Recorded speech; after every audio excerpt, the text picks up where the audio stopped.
So today will cover the interim compensation, जो 20% compensation मिलता है एनआई एक्ट में, वो हम कवर करेंगे। सबसे इंपॉर्टेंट और सबसे कंफ्यूजिंग स्टेप है, सबको इसमें बहुत डाउट्स होते हैं, तो लास्ट वाली वीडियोस अगर नहीं देगी तो ये शायद ना समझ आए, ध्यान से समझना है इसको, ठीक है। सो सेक्शन 143A का पर्पस है ट्रायल पेंडिंग होने के दौरान कंप्लेनेंट को इंटरिम फाइनेंशियल रिलीफ देना। अब आता है स्टेप 1 हमारा, अक्यूज अपीयर्स। अक्यूज समन के बाद कोर्ट में अपीयर करता है। फिर आता है हमारा step 2, accused pleads not guilty. So court accusation explain करती है अक्यूज को, और एप्लीकेबल स्टेज पर अगर अक्यूज नॉट गिल्टी प्लीड करता है तो सेक्शन 143A रेलेवेंट हो सकता है।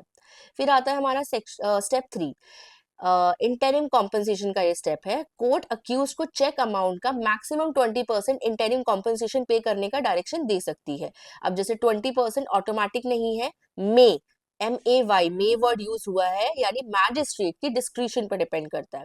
अब एग्जाम्पल है, जैसे इसी का भी एग्जाम्पल बताती हूँ। चेक है 5 लाख का, तो मैक्सिमम 20% कितना पे करना होगा अक्यूज को, 1 लाख, ठीक है। फिर आता है हमारा स्टेप 4, पेमेंट टाइम।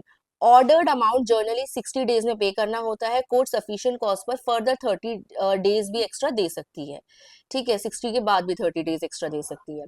फिर आता है स्टेप 5, पेमेंट नहीं किया। अगर अक्यूज ऑर्डर्ड इंटरिम कॉम्पनसेशन पे नहीं करता है तो अमाउंट फाइन की तरह रिकवर किया जा सकता है अंडर सेक्शन 143A क्लॉज 5। फिर आता है हमारा step 6, that is trial continues.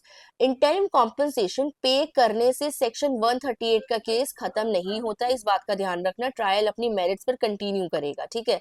अगर अक्यूज कन्विक्ट होता है, जैसे पेड इंटरिम कॉम्पनसेशन को फाइनल फाइन या कॉम्पनसेशन के अगेंस्ट एडजस्ट किया जाएगा।